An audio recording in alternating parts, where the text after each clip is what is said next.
Welcome back to the press conference room. Let's continue this conversation about the Wolfpack. Minutes ago, we had Grayson McCall on. Now let's get the head coach of NC State, Dave Doeren. Tom Luganbill, welcome back. I know this is the best location, right? That's right. We're not comparing sets. I just float. That's what I do. There you go. Go here, do that, be there, do that, sit with Coach. You're a chameleon. You do it all, and I love the green. Thanks. Coach, what more can you ask from NC State in the past few months? The men's Final Four, the women's Final Four, College Baseball World Series. What's the energy and excitement based off of that success coming into this year? Yeah, it's great momentum. Yeah, I mean, we're riding, like I said, we're riding a big red wave right now, and there's a lot of people behind it. Our fan base is so passionate, and I'm happy for them to, have gone through from the bowl to Coach Keats in his season, Coach Moore in his season, and Coach Avent in his season. And there's a lot more. Our wrestling teams cruising, track and field, cross country, so many of the sports. Gymnastics has done such a great job, cheerleading. So NC State's doing a great job, and the fans have done a tremendous job supporting all the sports. And the cheese rolling champion. That's right. You can't forget that. Abby Lampy, got to give her love. How has the summer been? You come off of spring football, the transfer portal closes, you get your team together for the summer, you're heading into camp. Expectations, what would you like to see as you head into training camp with this group this year? Yeah, well, it started in January, so you have to set yourself up for success. And walked into the team room in January, and 40-plus new players in there when you count transfer portal guys, early enrollees, and walk-ons. And so I had a lot of work to do in team bonding, and we did a great job as a staff, brought in some really good people to help us. And the players bought into that. They understood that the glue of the roster is what's going to make a difference on 4th and 1, and not just the talent. It's the love that they have for each other. And all those things brought us through the winter program into spring ball to get the new guys kind of integrated into the systems. And I thought each day there was different things that we set out to work on and did, and exposed some things where we need to get better. Okay. And that's really what the summer was about. Here's the areas, scheme-wise, here's the areas, player-wise, here's the developmental skills that we need guys to work on. And now when we get out there next Wednesday, it's a measuring stick every day. Like, here's where we're at, here's where I thought we were going to be. We may be ahead of schedule, may be behind, and then that's our job as coaches to tweak it from there. We just ask these guys to come in every day with a great attitude, to work hard, and to take their learning opportunity to heart. Coach, I know you want to talk about your team, but I want to talk about you a second. I thought one of the things that you said in your press conference was really interesting about 2 years ago from a recruiting perspective, knowing that a new wave was coming. One thing I know about coaches, you guys love to actually coach. How much coaching would you now do on a typical day? In a perfect world, you'd like it to be 100% of your time, but actual coaching on a typical day as a head coach is what percentage now for you? Yeah, I think it's different. Some head coaches are calling plays, and I'm not. I'm involved in the schemes. I know the schemes. I know the systems, so that I can provide assistance and give input. And I'm really more involved with the player development side, the camaraderie of the team, making sure that our standards are not being ignored and they're upheld, and getting guys to grow individually throughout the roster. Back when I was younger as a head coach, and I was literally coaching on the defensive side of the ball, like an assistant coach at times, I was coaching a lot more. That was by choice, and I think you still have that opportunity. You just have to delegate. And so I've chosen to be more of a CEO, I guess, of a program where I can be more involved in recruiting when needed, where I can be more involved on special teams when needed, and let my coaches coach. I've got great experienced staff, 345 years of coaching amongst the 10 guys in that room, and those guys do a great job. Do you think moving forward that number gets smaller for you and for all coaches as far as the actual whistle around the neck and, hey, here's technique and all that stuff? Is it becoming now so NFLized that you become really, hey, I'm wearing a suit, let's get to work? Again, I think it's based on how you want to delegate. If you want to be involved in everything, you're not going to coach a whole lot. And you have to hire good people. If that's something you want to do, to be on the grass coaching more, then you got to let other people do some of those things for you. And obviously, with the fundraising now that's been put on coaches, there's more of that than I've ever had to do. And so other things have had to be delegated. And that's okay. Some people complain about the way things are, and to me, let's focus on solutions. And that's where I've been, is just trying to find ways to be successful with our program. Coach, your program, I think, is revered as one of the top developmental programs in terms of bringing guys in, identifying them, developing them into NFL caliber players in many instances. And now we've got the transfer portal. And I'm curious to get your sense of what are the critical factors? What are the boxes that have to be checked for you to feel comfortable that you're bringing an element into the program, obviously being productive, obviously playing. Guys like Grayson McCall, Jordan Waters, they've played a lot of football. Right. Really, really productive. But how careful do you have to be in that world now to make sure that you don't disrupt your chemistry, that you're improving your football team, and that you've got enough time to actually go out there and do your homework on the guy?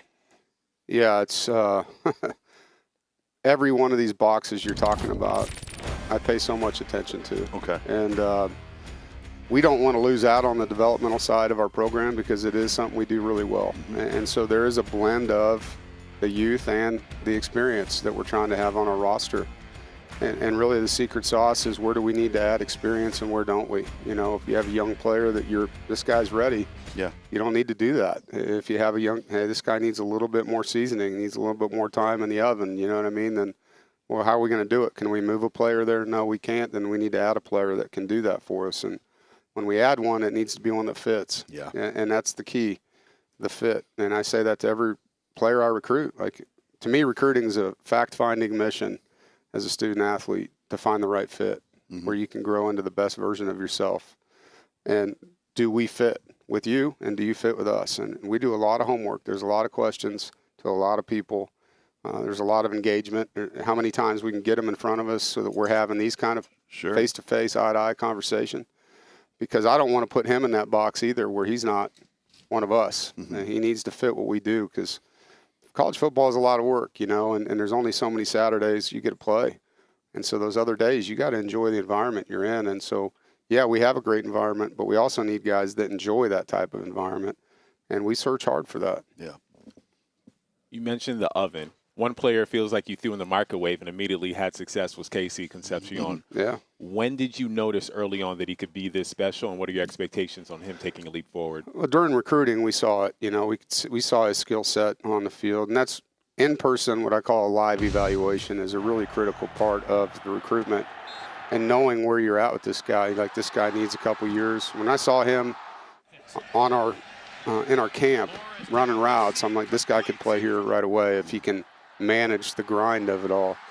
And so Coach and I was really careful not to put too much on him early.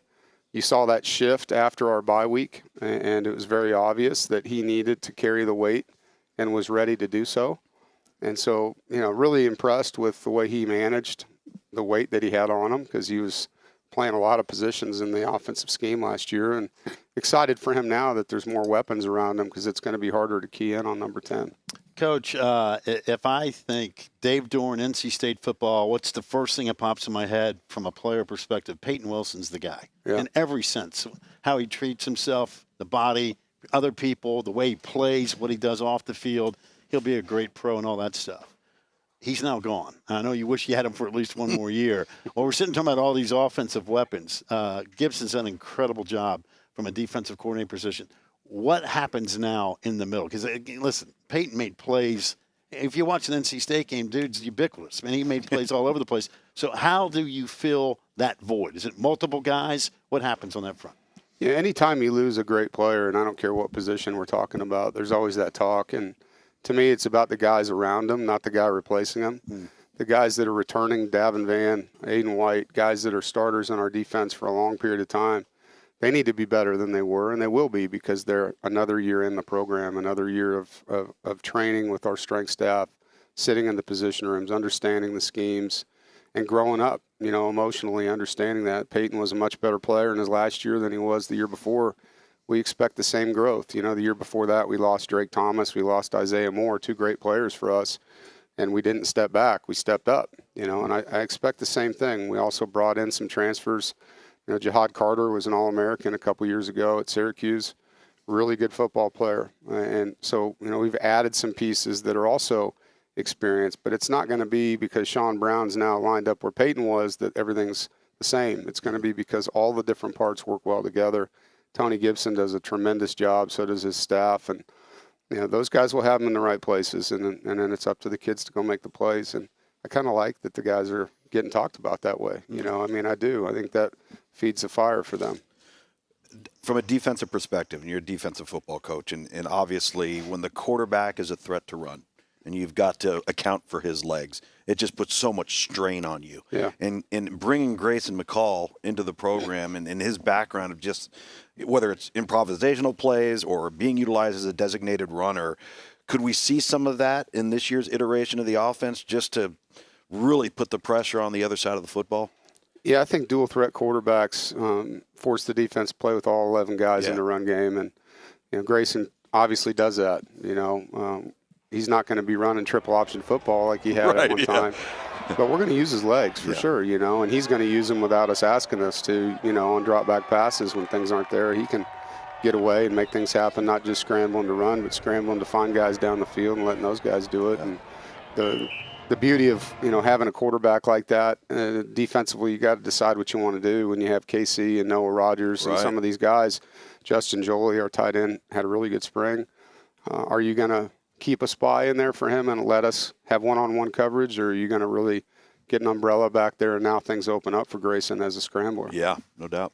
Looking forward to seeing how everything shakes out this season. I covered some of Justin's game at UConn. He's a big fella. Yeah, he's really impressive. We played UConn a year ago. I remember warm-ups looking down the other side of the field, and I saw him. I'm like, wow, this guy's got a great body, and he's a good football player. He's a great young man. We're excited about having him in the program and the ability to develop him too. By the way, before I let you go, you mentioned looking before a game. I always wonder what head coaches are talking about before a game. I mean, so you're really scoping the field going, 75 is a load, man. I mean, it's what you're hoping is you're not looking over there going, our guys don't look like that.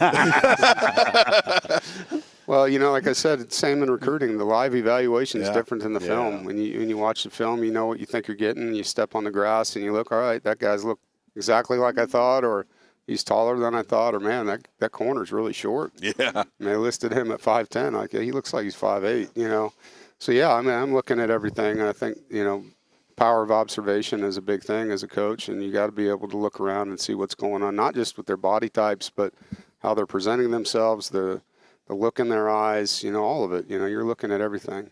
Well, best of luck this season, Coach. Appreciate you making the time. Yeah, Dave I appreciate Doeren it. from Go NC Pack. State.